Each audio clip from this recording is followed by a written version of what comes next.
Welcome to 99 TV. నేను Lakshmi. Bharat Oman స్నేహ బంధానికి పునాది 1971లోనే బలంగా ఏర్పడింది.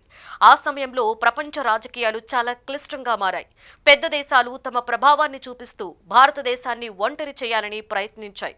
అమెరికా కూడా భారత్కు వ్యతిరేకంగా తన 7వ నౌకాదళాన్ని సముద్రంలో విధి నిర్వహణకు పంపింది. ఇస్లామిక్ ప్రపంచం మతపరమైన కారణాలతో పాకిస్తాన్కు మద్దతు తెలిపింది. దౌత్యపరంగా భారత్పై తలుపులు మూసుకుపోయే పరిస్థితి వచ్చింది. అలాంటి కఠిన సమయంలో భారత్ పక్కన నిలిచిన అరుదైన మిత్రదేశం ఒమన్. 1971 యుద్ధ సమయంలో ఈ దేశం ఎలాంటి ఒత్తిడులకు తలవంచకుండా భారత్కు మద్దతు ఇచ్చింది. జనాభా, శక్తి, రాజకీయ ప్రభావం ఏదీ పెద్దగా లేకున్నా ఒమన్ తన స్నేహబంధాన్ని నిజాయితీగా నిలబెట్టుకుంది. ఆ కాలంలో తీసుకున్న ధైర్య నిర్ణయం రెండు దేశాల మధ్య నమ్మకాన్ని మరింత గాఢంగా చేసింది. అప్పటి నుండి ఇప్పటి వరకు భారత్ ఒమన్ సంబంధాలు ఏటేటా బలపడుతూనే ఉన్నాయి. అర్ధ శతాబ్దానికి పైగా సాగిన ఈ స్నేహం నేటి దశలో మరింత గౌరవప్రదంగా మారింది. ఇప్పుడు ప్రధానమంత్రి నరేంద్ర మోదీ ఒమన్ పర్యటనకు వెళ్తుండడం ఈ దీర్ఘకాల స్నేహాన్ని మరింత బలపరిచే ఘట్టంగా నిలుస్తోంది.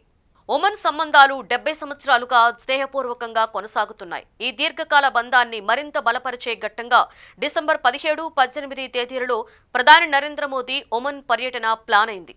ఇది సాధారణ పర్యటన కాదు. ఈ సందర్భంలో భారత్ ఒమన్ స్వేచ్ఛ వాణిజ్య ఒప్పందంపై సంతకాలు జరగడంతో సహా అనేక కీలక ఒప్పందాలు సిద్ధమవుతున్నాయి.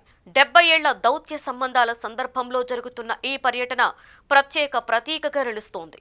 ఒమన్ రాజకుటుంబం భారత్ను తమ రెండవ ఇల్లుగా భావించడం రెండు దేశాల మధ్య ఉన్న నమ్మకం ఎంత గొప్పదో చూపిస్తోంది.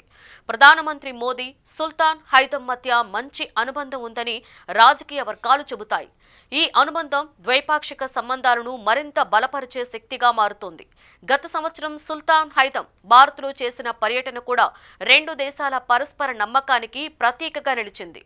సుల్తాన్ తండ్రి గతంలో పూణేలో చదువుకోవడం వల్ల ఈ బంధానికి చారిత్రాత్మక నేపథ్యం ఉంది. ఒమన్లో దాదాపుగా 8 లక్షల మంది భారతీయులు నివసిస్తున్నారు. ప్రధాని మోదీ పర్యటన అక్కడ భారతీయులకు ఒక ప్రేరణగా, ఓ గుర్తింపుగా భావించబడుతోంది. మోదీ పర్యటనతో FTA ఒప్పందం దాదాపుగా ఖాయమవుతుందని భావిస్తున్నారు. ఈ ఒప్పందం అమల్లోకి వచ్చాక భారతీయ వస్త్రాలు, రత్నాలు, ఆభరణాలు, యంత్రాలు వంటి ఉత్పత్తులు ఒమన్లో పన్ను లేకుండా అమ్ముడవడం వలన రెండు దేశాల వాణిజ్య సంబంధాలు మరింత వేగంగా అభివృద్ధి చెందుతాయి. మొత్తంగా చూస్తే ఈ పర్యటన భారత్ ఒమన్ స్నేహానికి ఒక కొత్త శక్తిని అందించబోతుంది అని చెప్పవచ్చు. ఈ ఒప్పందం అమల్లోకి వస్తే భారతదేశ ఎగుమతులు పెరుగుతాయి.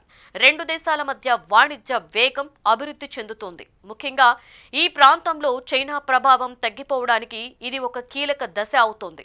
ఒమన్ భౌగోళికంగా చాలా ముఖ్యమైన స్థానంలో ఉంది. అరేబియా సముద్రం, పర్షియన్ గల్ఫ్ ప్రవేశ ద్వారం వద్ద ఉండడం వల్ల ఇది వ్యూహాత్మకంగా అత్యంత విలువైన దేశంగా మారుతోంది. భారత్ ఇప్పటికే ఒమన్లోని దుఖ్మ్ పోర్టులో తన ఉనికిని ఏర్పరచుకుంది. ఇది సముద్ర భద్రతా పరంగా చాలా ముఖ్యమైన అడుగు.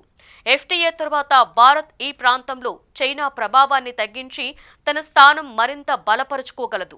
ప్రధాని మోదీ ఈ పర్యటనలో కేవలం ఒమన్తోనే పరిమితం కాకుండా జోర్దాన్, ఇథియోపియాలకు కూడా వెళ్లనున్నారు. ఈ మూడు దేశాలు ముస్లిం జనాభా దృష్టిలో భారత్కు ఎంతో ముఖ్యమైనవి. జోర్దాన్ విషయానికొస్తే 1971లో పాకిస్తాన్కు మద్దతు తెలిపిన ఈ దేశం నేడు భారత్తో సన్నిహిత్యాన్ని పెంచుకుంటోంది. 97% ముస్లింలు నివసించే జోర్దాన్ ప్రస్తుతం భారత్కు బలమైన మిత్రుడుగా కనిపిస్తోంది.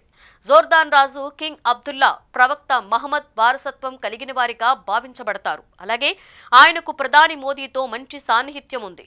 ఈ నేపథ్యంలో మోదీ జోర్దాన్ పర్యటన ముస్లిం ప్రపంచానికి ఒక ముఖ్యమైన సంకేతమవుతోంది. ఇథియోపియా విషయానికొస్తే అక్కడ ముస్లిం జనాభా సుమారుగా 34%. ప్రధాని మోదీ ఈ దేశం అధికారికంగా సందర్శించడం మొదటిసారి జరుగుతోంది. ఈ పర్యటన రెండు దేశాల మధ్య కొత్త అవకాశాలు, కొత్త మార్గాలు తెరుస్తుందని భావించవచ్చు. మొత్తం మీద ఒమన్, జోర్దాన్, ఇథియోపియా పర్యటనలు భారత విదేశాంగ వ్యూహంలో కీలకమైన మలుపును సూచిస్తున్నాయి.